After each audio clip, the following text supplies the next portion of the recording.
కర్ణాటక రాజకీయాల్లో కీలక పరిణామం చోటు చేసుకుంది. గత కొంతకాలంగా సాగుతున్న ఉత్కంఠకు తెరదించుతూ ముఖ్యమంత్రి సిద్దరామయ్య తన పదవికి రాజీనామా చేస్తున్నట్లు ప్రకటించారు. బెంగళూరులోని తన నివాసంలో ఏర్పాటు చేసిన బ్రేక్ఫాస్ట్ మీటింగ్లో మంత్రుల సమక్షంలో ఆయన ఈ కీలక నిర్ణయాన్ని వెల్లడించారు. హైకమాండ్ ఆదేశాల మేరకే తాను ఈ నిర్ణయం తీసుకున్నట్లు ఆయన స్పష్టం చేశారు. ఈ సమావేశంలో ఒక ఆసక్తికర దృశ్యం చోటు చేసుకుంది. కాబోయే ముఖ్యమంత్రిగా భావిస్తున్న డీకే శివకుమార్ సిద్దరామయ్య కాళ్లు మొక్కి ఆశీర్వాదం తీసుకున్నారు. సిద్దరామయ్య కూడా ఆయనను ఆశీర్వదించి అధికార మార్పిడికి గ్రీన్ సిగ్నల్ ఇచ్చారు. ఢిల్లీ నుంచి నేరుగా సిద్దరామయ్య నివాసానికి చేరుకున్న డీకే దాదాపు అరగంట పాటు ఆయనతో ఏకాంతంగా చర్చలు జరిపారు.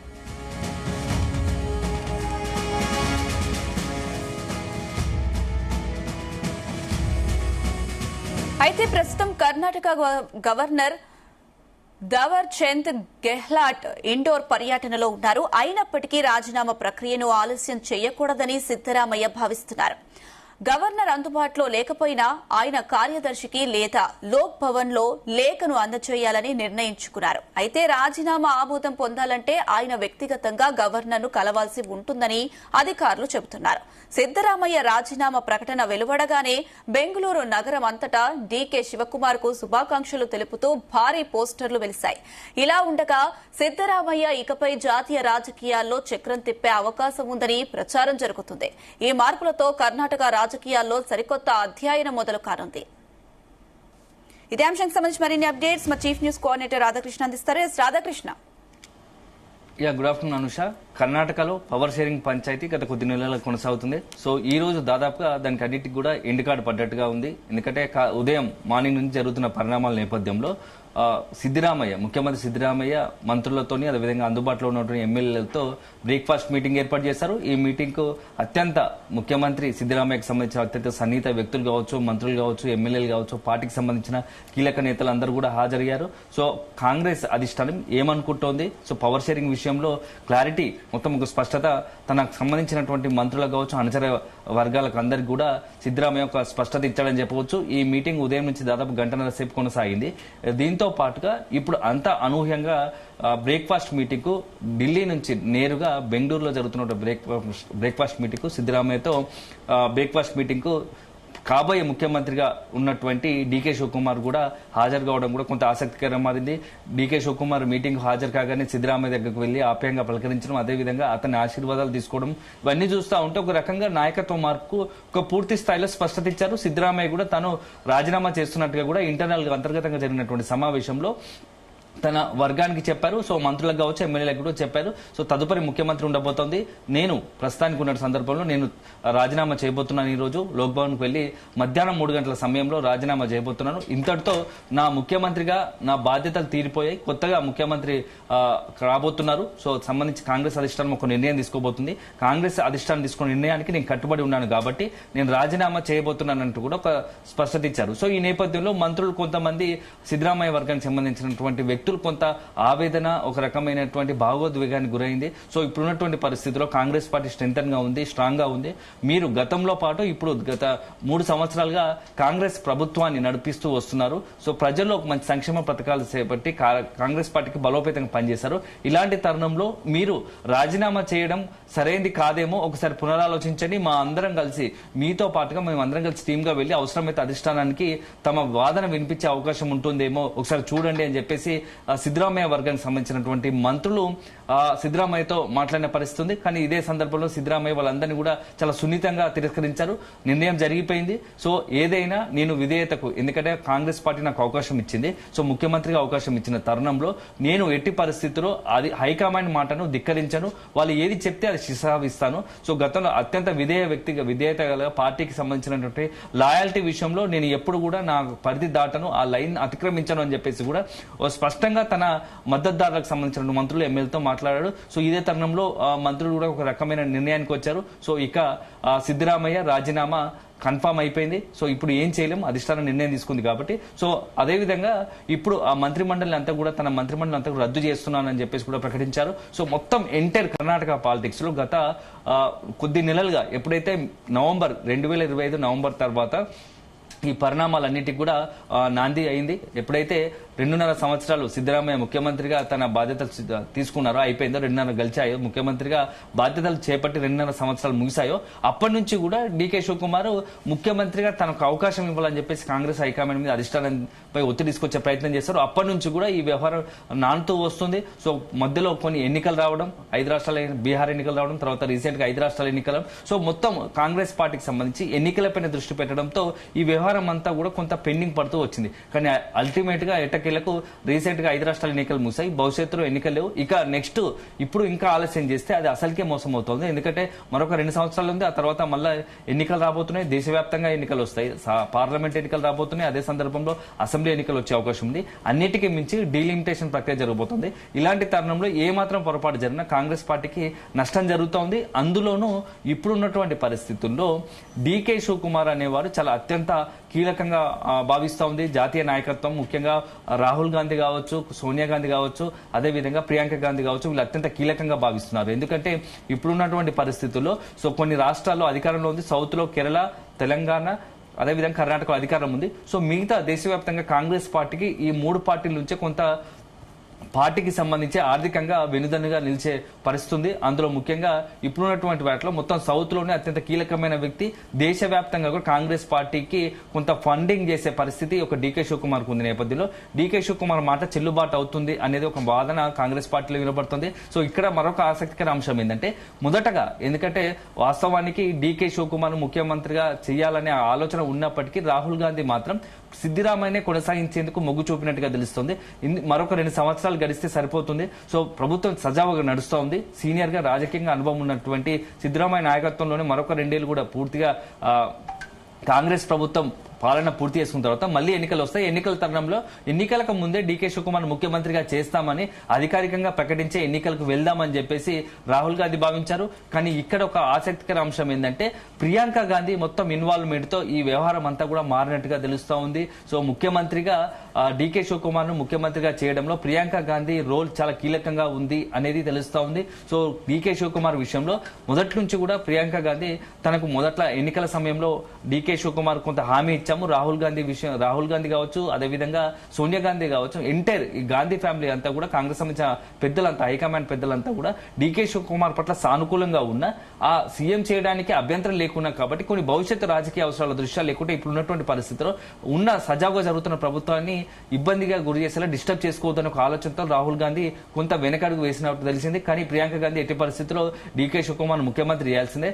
మనం ఎందుకంటే ఎవరైతే నేతలు, కీలక నేతలు హామీ ఇస్తున్నామో వాళ్ళకు ఒక భరోసా కలిగించాలి. అదేవిధంగా పార్టీకి వెన్నుదన్నుగా నిలిచి ఆర్థికంగా చాలా రాష్ట్రాల్లో ప్రయోజనం కూర్చేలా కాంగ్రెస్ పార్టీకి సంబంధించి ఆర్థికంగా వెన్నుదన్నుగా నిలుస్తున్నారు. అలాంటి వ్యక్తులకు ఎట్టి పరిస్థితుల్లో కనుక మనము ఇప్పుడు హామీ నెరవేర్చకపోతే అది భవిష్యత్తులో రాబోయే రోజుల్లో మరింత నష్టం చేకూరుస్తుంది. అలాంటి అవకాశం ఇవ్వకూడదు. సో మనం ఇచ్చిన హామీ నెరవేర్చాలి. కాబట్టి ఈ నేపథ్యంలో డీకే శివకుమార్ ముఖ్యమంత్రి చేయాలని ప్రియాంక గాంధీ పట్టుబట్టినట్టుగా తెలుస్తుంది. ప్రియాంక గాంధీ ఒత్తిడితోనే నిన్న మొన్నటి వరకు, ఎందుకంటే మొన్న కేసీ వేణుగోపాల్ తో జరిగిన సమావేశంలో కూడా రాహుల్ గాంధీ డీకే శివకుమార్, సిద్దిరామయ్యతో జరిగిన వ్యవహారంలో కూడా, మీటింగ్ లో కూడా రాహుల్ గాంధీ ఇదే విషయాన్ని తీసుకొచ్చినట్టు తెలుస్తా ఉంది. సో ప్రస్తుతానికి సిద్ధరామయ్య ముఖ్యమంత్రి కొనసాగిద్దాం, అదే సందర్భంలో డీకే శివకుమార్ కు అత్యంత కీలకమైనటువంటి హోంమంత్రిని ఇచ్చి అదే సందర్భంలో భవిష్యత్తులో జరిగే ఎన్నికల తర్వాత ముఖ్యమంత్రి అభ్యర్థిగానే ముందే ప్రకటిద్దాం, ఎన్నికలకు 6 నెలల ముందే ప్రకటిద్దామని ఒక ప్రతిపాదన పెట్టినప్పటికీ డీకే శివకుమార్ కొంత దానిపైన అసంతృప్తి వ్యక్తం చేసినట్టుగా తెలుస్తుంది. అదే సందర్భంలో ప్రియాంక గాంధీ కూడా కొంత కలగ చేసుకుని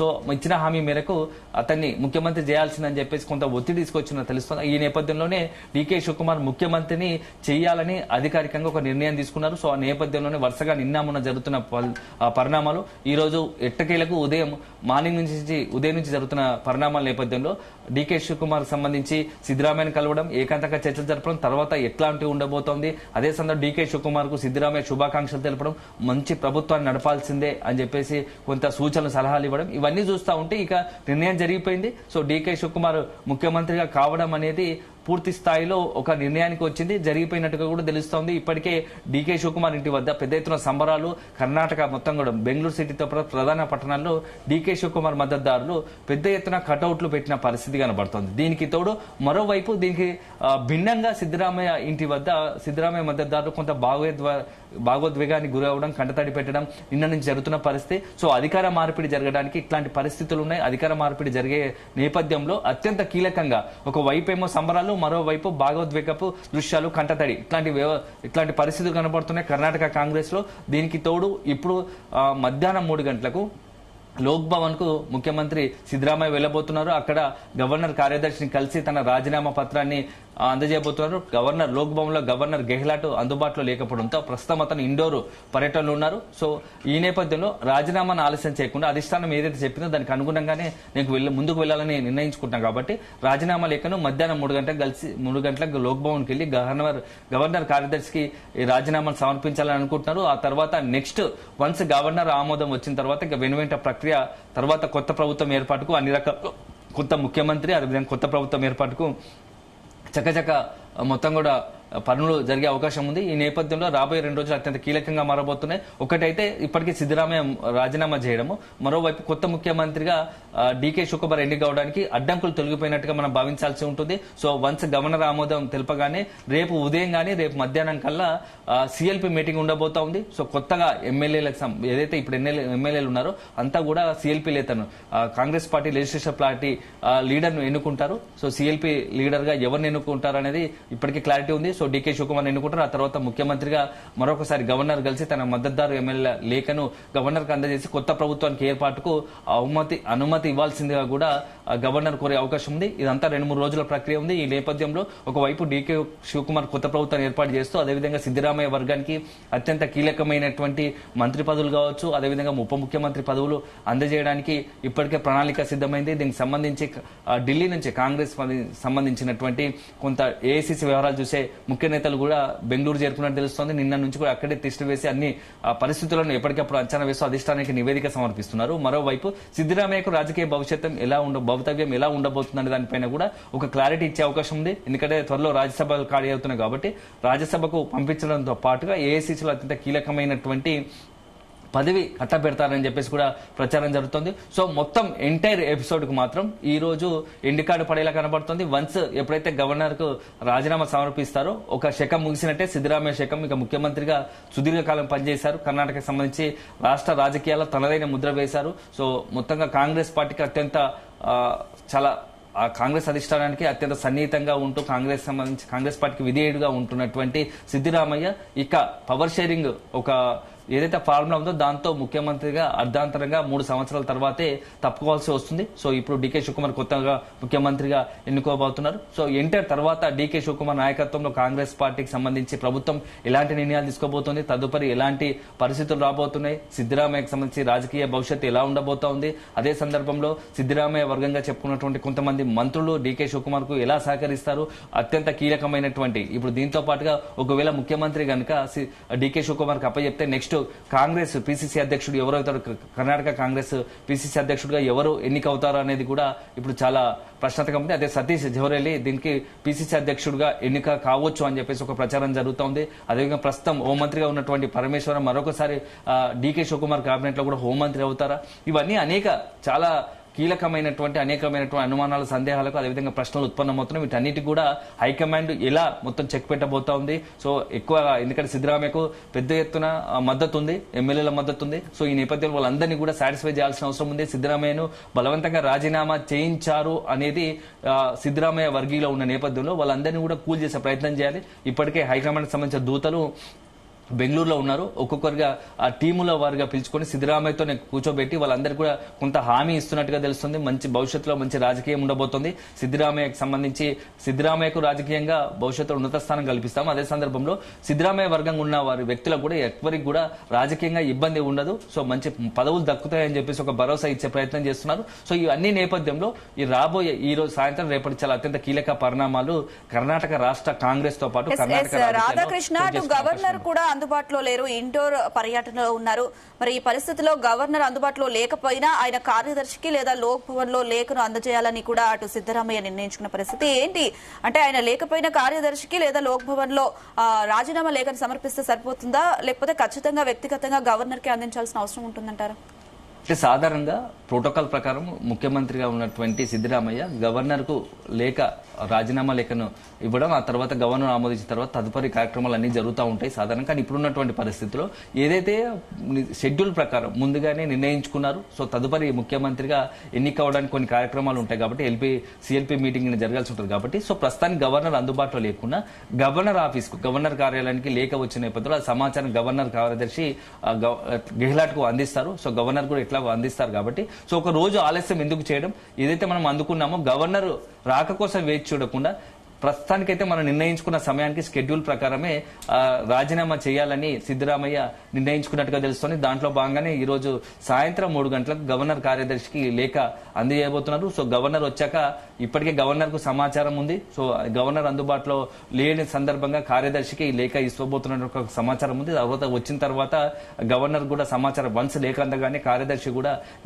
గవర్నర్ గెహ్లాట్ కూడా సమాచారం అందిస్తారు. ఇది సాధారణ ప్రక్రియనే, దీంట్లో పెద్దగా మనం ఆలోచించాల్సిన అవసరం లేదు. కాకపోతే ప్రస్తుతం ఉన్న నేపథ్యంలో సాధారణంగా గవర్నర్ కలిసి రాజీనామా లేఖ అందజేయడం, తర్వాత రేపు గానీ గవర్నర్ అందుబాటులోకి వచ్చాక మరొకసారి సిద్ధరామయ్య ప్రత్యేకంగా భేటీ అయ్యి మరొకసారి ఈ రాజీనామాకు సంబంధించిన వివరించే అవకాశం ఉంటుంది. లేని పక్షంలో తదుపరి ఎవరైతే కొత్తగా ముఖ్యమంత్రిగా అవుతున్నారో డీకే శివకుమార్ తో కలిసి తన రాజీనామా ఆమోదించడం, అదేవిధంగా కొత్త ప్రభుత్వానికి ఏర్పాటు చేయడానికి అవకాశం కల్పించాలని చెప్పేసి కూడా సిద్ధరామయ్య ఆధ్వర్యంలోని డీకే శివకుమార్ అంతా కలిసి కూడా గవర్నర్ వచ్చాక, లోక్భవన్ కు వచ్చాక కలిసే అవకాశం ఉంటుంది. సో మొత్తం ఎంటైర్ కర్ణాటకకు సంబంధించినటువంటి జరుగుతున్న పరిణామాలు మాత్రం వేగవంతంగా మారుతున్నాయి. ఈ రోజు ఉదయం జరుగుతున్న పరిణామాల నేపథ్యంలో వరుసగా బ్రేక్ఫాస్ట్ మీటింగ్ తర్వాత వరుసగా తొందరగా స్పీడ్ అప్ అయ్యాయని చెప్పొచ్చు. ఎందుకంటే అంతర్గతంగా జరిగిన సమావేశంలో సిద్ధరామయ్య రాజీనామా చేస్తున్నట్టు ప్రకటించడంతోనే, మంత్రిమండలి రద్దు చేస్తున్నామని చెప్పడంతోనే ఇక ఒక ఎండ్ కార్డు పడ్డది. సో కొత్తగా నెక్స్ట్ ఏర్పడబోయే ప్రభుత్వం, ముఖ్యమంత్రి, అదేవిధంగా మంత్రివర్గ కూర్పు పైనే ఇప్పుడు అంతా కూడా చర్చ జరుగుతున్నట్టుగా తెలుస్తోంది. ఒకవైపు మంత్రివర్గ కూర్పు, అదే సందర్భంలో ఉప ముఖ్యమంత్రులు ఎంతమంది ఉండాలి, కీలకమైనటువంటి శాఖలు ఎవరు కేటాయించాలి, సిద్ధరామయ్యకు సంబంధించిన వర్గీయులకు సంబంధించి ఎలా అకామిడేట్ చేయాలనే ఒక అంశం అయితే, ఇక పార్టీ పరంగా పిసిసి అధ్యక్షుడు ఎవరు, ఆ తర్వాత కీలకమైనటువంటి ప్రచారానికి సంబంధించినటువంటి ప్రదేశ్ కాంగ్రెస్ కమిటీకి సంబంధించినటువంటి ప్రచార బాధ్యతలు ఎవరికి అప్పచెప్పాలనే అంశంపైనే ఇప్పుడు చర్చలు జరుగుతాయి. సో ఈ మొత్తం ఈ రోజు దీనికి సంబంధించి ఎంటైర్ కర్ణాటకకు సంబంధించి కొత్త ప్రభుత్వ ఏర్పాటు, కొత్త ముఖ్యమంత్రి, అదేవిధంగా కొత్త మంత్రివర్గ కూర్పుపైనే, పిసిసి అధ్యక్షుడికి సంబంధించిన అంశంపైనే పెద్ద ఎత్తున చర్చ జరిగే అవకాశం ఉంది. ఈ రోజు సాయంత్రం కల్లా దీనికి సంబంధించి ఒక స్పష్టత వచ్చే అవకాశం అయితే కనబడుతుందని చెప్పవచ్చు Anusha. Right Radhakrishna, thank you.